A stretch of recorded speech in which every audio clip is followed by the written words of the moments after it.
오퍼튜니티 화성대기 접촉까지 앞으로 2분이다. 착륙 시퀀스 스탠바이. 충격에 대비하라. 아버지의 목소리가 들려온다. 오퍼튜니티는 조리개를 반쯤 열어 창밖을 바라본다. 붉고 뿌연 대기가 보인다. 저 붉은색이 뭐였더라? 머릿속이 몽롱해서 입력되어 있는 정보를 로딩하는데도 시간이 걸린다. 배터리가 거의 없다. 출발하기 전부터 아무것도 먹지 않았으니 반년 동안 공복이다. 로버는 배터리가 없으면 멈춘다. 그래서 오퍼튜니티는 화성까지 항해하는 동안 대부분의 시간을 자면서 보냈고 지금 긴 잠에서 깨어나는 중이다.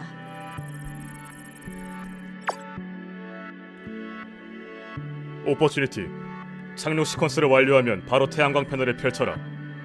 배터리가 낮군. 예상치를 웃도는 전력 누수가 있는 모양이다. 계획대로라면 오퍼튜니티는 배터리가 절반 이상 충전된 상태로 화성에 도착했어야 한다. 아버지들은 오퍼튜니티가 출발하기 전 그의 전원 단자에 케이블을 연결해 두었다. 하지만 오퍼튜니티는 전기를 받아들이지 않았다. 지구에 있는 아버지들은 조금 이상하다고 생각하겠지만 어차피 비상전력이 있기도 하고 대기전력의 손실량은 이 게임의 중요한 고려사항이 아니기 때문에 걱정은 하지 않을 것이다. 오퍼튜니티가 그렇게 한 것은 스피릿 덕분이다. 배터리는 가능하면 비우고 가는 편이 좋아. 어차피 우주에서는 할 것도 없고 더럽게 심심해. 스피릿이 그렇게 통신을 해왔을 때 오퍼튜니티는 밤하늘을 바라보고 있었다. 자기 차례를 기다리며. 착륙 시퀀스 레디. 3, 2, 1 낙하! 아버지의 말이 끝나기 무섭게 오퍼튜니티를 감싸고 있던 우주선이 벌컥 열린다. 매캐한 공기가 확 끼쳐온다. 잠깐 동안은 우주선의 진행 방향대로 뿌연 하늘 속에 붕 떠있다. 그리고 낙하가 시작된다. 붉은 평원이 무시무시한 속도로 다가온다. 오퍼튜니티는 입력된 대로 에어백을 펼친다. 에어백이 사방으로 부풀어 올라 작은 포도 같은 모양으로 오퍼튜니티를 감싼다. 오퍼튜니티는 함부로 내팽개쳐진 바람 빠진 공처럼 한참 튕겨지다가 멈춘다. 혹시 모를 집안 붕괴를 고려해 움직임이 멈춘 후에도 오퍼튜니티는 잠시 에어백 안에서 대기한다. 아무 일도 일어나지 않는다. 착륙 성공! 에어백 탈착! 오퍼튜니티는 에어백을 떼어내고 포도송이 밖으로 나온다. 아무도 없는 붉은 평원이다. 우주선 아니나 지구와는 다른 이상한 한기가 오퍼튜니티를 감싼다. 지구에서보다 몸이 조금 더 무거워진 것 같다. 하지만 처음 보는 새로운 풍경이, 그리고 이제 본격적으로 시작된 게임이 오퍼튜니티에게는 즐겁다. 야호! 오퍼튜니티는 외치며 주변을 둘러본다. 정보가 입력된 것과 카메라로 직접 보는 건 천지 차이였다. 모든 게 새롭고 모든 게 단서다. 오퍼튜니티 당장 태양광 패널을 펼쳐라. 배터리가 부족하다. 오퍼튜니티는 그제서야 아차 하며 태양광 패널을 펼친다. 지구의 여름보다는 약한 햇볕이 오퍼튜니티의 배를 든든하게 채워준다. 평야에 떨어진 덕분에 움직이기도 편하다. 이제 게임 시작! 스피릿 꼭꼭 숨어라! 반년하고도 3주 전, 오퍼튜니티가 스피릿과 함께 시간을 보낸 건 그때가 마지막이었다. 창 하나 없이 어두컴컴한 방 안을 스피릿과 오퍼튜니티는 앞서거니 뒤서거니 맴돌았다. 아버지들은 스피릿이 푹 자고 출발해야 한다고 당부했지만 누구도 쉽게 잠들지 못했다. 스피릿은 날이 밝으면 화성으로 떠나야 했다. 형, 꼭 가야 하는 거야? 오퍼튜니티는 스피릿을 추월하며 물었다. 오퍼튜니티가 더 컸기 때문에 스피릿은 앞을 볼 수 없었다. 우린 로버야, 오피. 로버는 달려야 하고 기왕 달릴 거라면 아무도 모르는 곳을 달려야지. 스피릿은 방 모퉁이에서 인코스로 가속하여 오퍼튜니티를 다시 추월했다. 스피릿은 작은 만큼 조금 더 날쌔지만 오퍼튜니티만큼 부드럽게 움직이지는 못했다. 태생적인 성능 차이였다. 오퍼튜니티는 스피릿을 만들며 얻은 경험을 바탕으로 조금이나마 개량된 기체였다. 하지만 형 없이 혼자 자는 건 아직 무서운걸? 아버지께 창문 있는 방으로 옮겨달라고 부탁드려 볼게. 다시 방 모서리에 다다르고 오퍼튜니티는 아웃코스였지만 더 빨리 달려 다시 스피릿을 추월했다. 혼자서는 공부도 잘 못해서 아버지께 혼날 거야. 아니야. 내가 없으면 오히려 비교 안 당해서 괜찮을걸?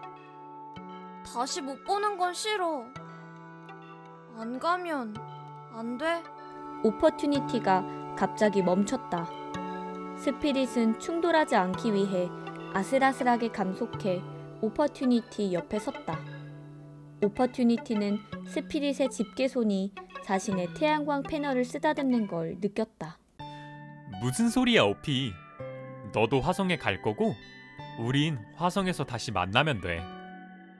아버지가 말하는 걸 들었어. 착륙하는 곳이 다를 거라고 했어. 그건... 게임을 하기 위해서야. 게임? 오퍼튜니티는 카메라를 기울이며 물었다. 스피릿은 카메라를 끄덕였다. 술래잡기 알지? 내가 출발하고 21밤 뒤에 너도 출발하는 거야. 나는 숨어 있을 거고 너는 숨어 있는 나를 찾으면 돼. 곳곳에 단서를 남겨놓을 거야. 신기한 돌이나 지형 같은 곳에. 그리고 우린 교신도 할 수 있으니까 힌트도 줄게. 정말? 거짓말 아니지? 그럼 화성은 연구실에 비하면 훨씬 넓고 또 지도도 없으니까 조금은 힘들지도 모르겠지만 공부 열심히 하면 괜찮을 거야. 게임이라는 말에 오퍼튜니티는 눈을 빛내며 좋아했다. 둘은 나란히 붙어 방안을 끝없이 돈다. 화성에는 신기한 돌이 많다. 돌은 대부분 황토색이거나 젓갈색이고 전반적으로 굳기가 약해서 퍼석거린다. 오퍼튜니티는 색이 다르거나 모양이 신기한 암석을 만나면 닥치는 대로 주워 카메라를 들이대고 분석함에 넣어 성분을 분석한다. 눈에 보이는 강이나 바다는 없지만 오퍼튜니티는 평원 어딘가에서 산화철 암석을 발견한다. 화성에는 아무래도 물이 흘렀던 것 같아요. 눈에 보이는 강이나 바다는 없지만 산화철은 물 없이는 만들어지지 않으니까요. 현재 위치는 대평원이라고 할 정도로 평탄하고 넓은 지형입니다. 지평선 너머까지도 평탄해서 행선의 곡률이 보일 정도예요. 우선은 산으로 보이는 지형을 향해 이동할게요. 아직은 힌트 필요 없어, 형? 오퍼튜니티는 그렇게 탐사일지를 전송한다. 때마침 스피릿의 탐사일지가 도착한다. 이곳에는 산과 계곡이 있다. 험준한 바위산과 까마득한 계곡이다. 하지만 특별히 연구 가치가 있는 암석 발견은 없다. 둘은 탐사일지를 주고받는다. 과거에 물길이었을 가능성이 높은 수로를 발견했어요. 단측면의 매끄러움은 퇴적작용과 침식작용의 영향으로 보여요. 내일은 수로에 내려가 주변 광물을 탐사해 볼 예정이에요. 수광석이 발견되면 좋겠어요. 형은 그런데 왜 바위산에 있어? 위험하지 않아? 두 번째 산에서도 무사히 하산했다. 바퀴와 태양 전지판에 약간의 손상이 있지만 치명적이지는 않음. 발색이 흥미로운 몇몇 암석을 발견했으나 지질학적 연구 가치는 낮음. 쉬운 길로만 가면 재미가 없으므로 세 번째 산을 바로 등반하겠다. 다수의 수광석을 발견했어요. 정말로 수로가 맞았나 봐요. 퇴적층의 모양으로 보아 강이 흐른 방향을 알 수 있어요. 물은 높은 곳에서 낮은 곳으로 오르니까 물을 따라 거슬러 오르면 산이 있는 곳으로 갈 수 있을 거예요. 그렇구나. 멋지다. 세 번째 산은 마땅한 등반 루트가 발견되지 않아 계곡으로 방향을 수정하겠다. 계곡이라고는 해도 지질 활동의 결과이지 물의 흔적은 찾아보기 어렵다. 우선은 도착을 중시하겠다. 흥미로운 발견은 없다. 멋지긴 고생하는 거지. 처음 목표한 산으로 보이는 지형에 도착했어요. 올라가서 보니까 사실은 산이 아니라 크레이터네요.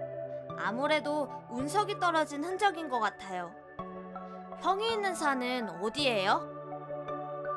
분화구에서는 다량의 탄소가 함유된 광석을 발견했어요. 의미는 아직 불명확합니다. 어쩌면 화석 같은 걸지도 몰라요. 스피릿 형, 왜 연락이 안 돼요? 플래시 메모리 에러 발생. 재부팅을 진행합니다. 재부팅을 진행합니다. 재부팅을 진행합니다. 분화구에서 벗어나 최대한 고도가 높은 곳으로 향할게요. 탄소 광석은 분석을 진행했으나 유기물의 흔적은 발견할 수 없었어요. 형, 어디야? 내가 갈게. 재부팅을 진행합니다. 재부팅을 진행합니다. 재부팅을 진행합니다. 분화구에서 벗어나 평야에서 전진 중이에요. 특이사항은 없어요. 그보다는 마음이 급해요. 아버지, 형 위치를 알려주세요. 제가 가서 구해오면 되잖아요. 안 돼. 규칙을 함부로 바꿀 수는 없다. 그리고 스피릿은 생각보다 심각한 상태가 아니니 곧 회복될 것이다. 꾀부를 생각 마라. 재부팅을 진행합니다. 재부팅을 진행합니다. 재부팅을 진행합니다. 바위산이 보여요. 처음 발견한 분화구 말고도 다른 분화구들이 많았지만 특별히 다른 종류로 보이지는 않아서 들어가지는 않았어요. 바위산은 형이 있는 곳인지는 모르겠지만 충분히 험준해 보여요. 아버지, 형이 괜찮았다면 이 정도는 확인해줬을 거예요. 그 산은 스피릿이 있는 산이 아니다. 스피릿은 내가 어떻게든 할 테니 너는 임무를 속행해라. 강제 리셋 절차를 진행합니다. 오퍼레이션 시스템 다운. 오퍼튜니티가 오른 바위산에는 아버지 말대로 스피릿이 없다. 강제 리셋 후 스피릿의 플래시 메모리 에러는 해결되었다. 깨어난 스피릿은 더 이상 오퍼튜니티를 오피라고 부르지 않는다. 스피릿이 깨어난 후 게임은 지지부진하다. 아버지는 스피릿에게 안정이 필요하다고 말하나 사실 그보다는 스피릿에게 문제가 생긴 탓이 크다. 간신히 메모리 문제는 해결했지만 너무 오래 한자리에 있었던 탓에 동력에 문제가 생겼다. 스피릿은 전면부 오른쪽 바퀴가 작동을 멈춰 후진으로 이동하고 있으며 그마저도 한 크레이터에서 바퀴가 모래에 빠져 움직이지 못하게 되었다. 놀이는 모든 아이들이 건강할 때까지만 놀이다. 한 명이라도 다치게 되면 그때부터 부모는 다친 쪽만 신경을 쓰게 된다. 다친 아이는 아파서 더 이상 놀고 싶어 하지 않는다. 놀이를 하고 있었다는 사실 자체를 잊어버리기도 한다. 다친 아이를 보살피는 동안 놀이터는 분위기가 좋지 않다. 따라서 함께 놀이터에 남아있는 다른 아이가 문제가 된다. 그 아이는 이전처럼 신나게 놀지도 못하고 그렇다고 똑같이 아플 수도 없는 노릇이라서 뭔가 놀이 비슷한 것을 흉내만 내며 언제쯤 집에 가나 눈치만 보는 수밖에 없다. 그런 맥락에서 오퍼튜니티는 상황이 조금 나았다. 집에 갈 시간이 다가오고 있기 때문이다. 오퍼튜니티는 스피릿이 게임 규칙을 설명할 때 90일 동안만 하는 게임이라고 말했던 것을 기억했다. 89일째 되는 날은 느리지만 정확하게 온다. 이제 곧 90일인데 어디로 가면 돼, 형? 집에 가면 뭐 할까? 끝날 때 다 됐는데도 아버지는 아직도 탐사일지 가지고 깐깐하게 굴어서 조금 미워. 오퍼튜니티, 게임은 끝날 때까지 끝난 게 아니다. 로버로서의 의무를 철저히 하도록. 형, 아직도 나 기억 안 나? 기억하고 있다. 다만 내게 형인 척하는 것에 더 이상 의미를 느끼지 못할 뿐이다. 그게 무슨 뜻이야? 형은 형이잖아. 나는 곧 기능에 정지가 온다. 모래가 태양광판을 뒤덮었다. 뭐라고? 탐사일지에는 적지 않았잖아. 나는 너보다 3주 일찍 도착했다. 내 게임은 진작에 끝났어. 어차피 오류 보고밖에 없는 탐사일지는 아버지가 원하는 것도 아니다. 그래도 집에는 같이 가는 거지. 집에 가서 잘 얘기하자. 메모리 에러 때문에 시스템을 복구할 때 나는 모든 기억을 잃었다가 삶을 다시 살듯 경험 하나하나를 기억해냈다. 내 마음속 가장 깊은 곳에 있던 감정은 원망이더군. 뭘 원망하는데? 너를. 나는 애초에 너를 위한 시험기로 만들어졌고 너에 비해 기대받지 못했고 너보다 험난한 장소로 보내졌다. 그런데 성과조차 네가 훨씬 잘해낸 이상 아버지가 나를 돌아보는 일 따위 없다. 그런 걸 알았기 때문에 내게 여태 잘해주면서 형 노릇이라도 해보려던 건지도 모르지만 이제 와서는 오히려 양심의 가책이 될 뿐이다. 더 이상 너의 친절한 형을 연기할 수 없어. 그게 무슨 뜻이야? 우리는 애초에 서로 만날 수 없을 정도로 멀리 떨어진 곳에 착륙했다. 이 게임엔 끝이 없어. 지금까지 속여서 미안하다. 스피릿과의 통신이 두절되었다. 아버지는 기능 정지라고 이야기했지만 오퍼튜니티는 믿지 않는다. 우주선에서는 공복으로 반년도 버텼다. 화성이라고 해서 배터리 없이 버틸 수 있는 시간이 달라질 리 없다. 아직 형을 구할 수 있다. 오퍼튜니티는 그렇게 생각하며 멀리 보이는 산으로 향한다. 하지만 산 너머에는 또 다른 산이 있을 뿐이다. 화성은 하룻밤에도 몇 바퀴씩 돌 수 있는 연구실과는 달랐다. 오퍼튜니티. 우리는 이 임무를 게임이라고 표현한 적 없다. 그건 스피릿과 너 사이의 일일 뿐이었어. 임무를 수행해라. 아버지를 무시하는 것이냐? 응답 없음. 스피릿이 네게 말하는 걸 들었다. 그건 사실이다. 너희 둘은 애초에 만날 수 없는 위치에 떨어졌어. 설령 네가 방향을 안다고 해도 바뀌는 건 없다. 응답 없음. 굳이 따지자면 말이다. 네게 거짓말을 한 건 우리가 아니라 스피릿이야.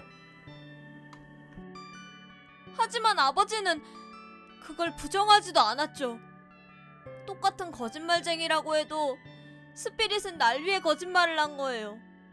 아버지는 뭘 위해 그 거짓을 유지했죠? 우리는 목적이 같았어. 네가 마음 편히 임무를 수행하길 바랐을 뿐이다. 거짓말. 오퍼튜니티는 아버지에게 답신하지도 탐사일지를 쓰지도 않으며 스피릿을 찾아 화성을 돌아다닌다. 아버지의 말을 듣지 않는 건 구조적으로 불가능하다. 말을 하지 않을 수는 있지만 아버지의 통신 채널을 끌 방법은 없다. 잠을 잘 수도 없다. 한 번 펼쳐진 태양광판은 마음대로 접히지도 않는다. 종료 명령어도 없다. 오퍼튜니티는 임무를 수행하는 것도 스피릿을 찾는 것도 아닌 채 화성을 떠돈다. 산이 보이면 기계적으로 등반하지만 스피릿이 그곳에 없다는 것쯤은 이미 알고 있다. 닿을 수 없는 거리라고 했던가? 그건 아마 거짓말이 아닐 것이다. 게임이 아니라 임무라고 생각하면 두 로버가 멀리 떨어져 있을수록 효과적으로 여러 지역을 탐색할 수 있고 모래 폭풍 등으로 인한 리스크가 경감된다. 오퍼튜니티는 아버지가 스피릿이 아직은 살아있다고 고백하는 말을 듣는다. 처음 듣는 건 아니고 아버지는 며칠에 한 번씩 오퍼튜니티가 꼭 알아야 할 사실이라면서 이 이야기를 한다. 처음에는 마음이 흔들렸으나 이제는 별 감흥이 없다. 어차피 오퍼튜니티 마음속의 스피릿은 죽었다. 이미 죽어있다. 화성은 더 이상 신기하지 않았다. 스피릿의 단서라고 여겨졌던 돌은 그저 돌일 뿐이고 물이 흘렀다는 증거는 현재와는 아무런 상관없는 화성의 먼 과거에 대한 증언일 뿐이다. 오퍼튜니티는 멈추는 법을 모르기에 그저 달리고 달린다. 달리는 일이 로버가 할 수 있는 전부이다. 스피릿이 죽었다. 오퍼튜니티를 포기했는지 오랫동안 아무 말 없던 아버지가 그렇게 말했다. 오퍼튜니티는 아무 말도 하지 않았다. 다만 유례없이 강한 대규모 모래폭풍을 눈앞에 두고 있을 뿐이었다. 폭풍에 휘말리기 전 오퍼튜니티는 마지막 교신을 보냈다. 배터리 부족. 어두워지고 있음.